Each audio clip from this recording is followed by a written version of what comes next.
தேவனுடைய பரிசுத்த நாமங்களுக்கு துதிகன மகிமை உண்டாவதாக.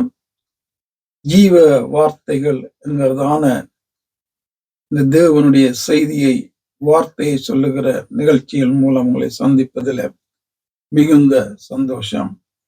அப்போஸ்தலர் 16ஆம் அதிகாரம் 16வது வசனத்திலிருந்து சில காரியங்களை பார்க்க போகிறோம். பவுல் தன்னுடைய ஊழியத்திலே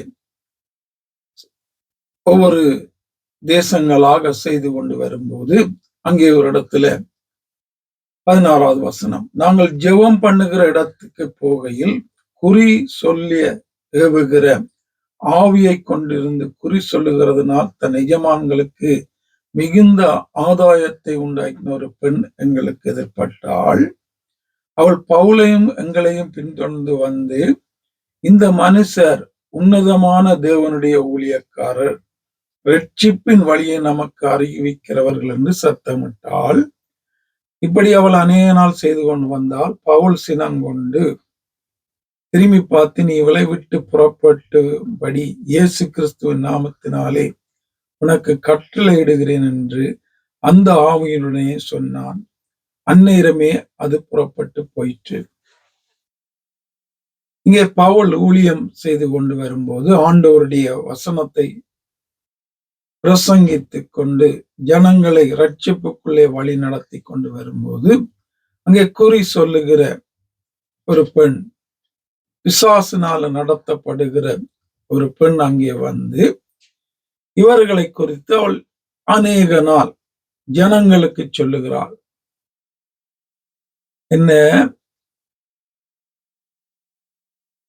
இந்த மனுஷர் உன்னதமான தேவனுடைய ஊழியக்காரர், ரட்சிப்பின் வழியை நமக்கு அறிவிக்கிறவர்கள் என்று சத்தமிட்டார். இவங்க சொன்னதுல ஏதாவது பிழை இருக்கான்னு பார்த்தா இல்ல. உன்னதமான தேவனுடைய ஊழியக்காரங்க தான் இவங்க. ரட்சிப்பின் சுவிசேஷத்தை எங்கும் சொல்லுகிறவங்க தான் இவங்க.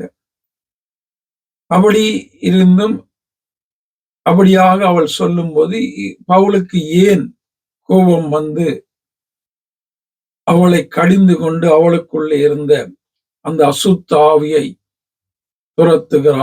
துரத்துகிறார் என்று பார்ப்போமானா, இங்கே இவள் வந்து செய்த காரியம் என்ன என்று பார்ப்போமானா, இவர்களை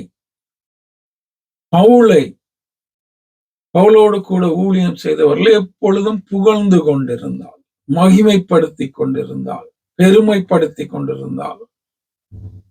தேவனை அல்ல, தேவனுடைய ஊழியக்காரன். பவுல், பேதுரு, அப்போஸ்தலர்கள் மிகவும் கவனமாக இருந்தார்கள். தேவனுடைய மகிமையை தாங்கள் எடுத்துக் கொள்ளாதபடி, திருடி கொள்ளாதபடி, அதை விரும்பாதபடி ஊழியங்கள் செய்வதில் மிகவும் கவனமாக இருந்தாங்க.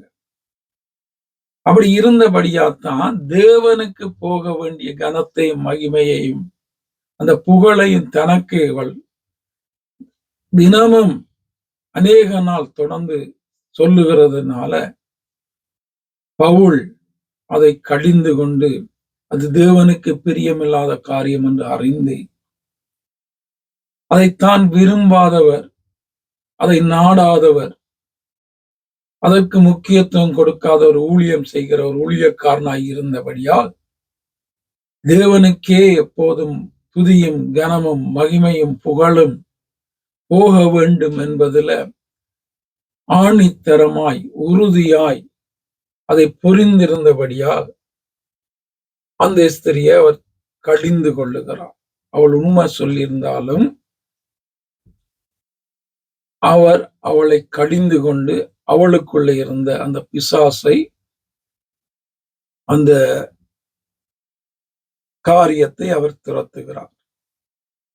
இந்த நாட்கள்ல ஊழியம் செய்கிற நாங்க இந்த பவுலை போல மகிமையை, கனத்தை, துதியை, பேரை, புகழை தேவனுக்கு கொடுக்கிறதை விரும்புகிறோமா, அல்லது தேவனுக்கு போக வேண்டிய காரியங்களை நாங்க திருடி, நாங்க எங்கட பேர், புகழ, கனத்தை, மகிமைய உயர்த்துகிறவளாக ஊழியம் செய்கிறோமான்னு நானும் நீங்களும் யோசிக்க வேண்டும். ஆவியானவர் தொடர்ந்து எங்களை வழி நடத்துவாராக. ஆமென்.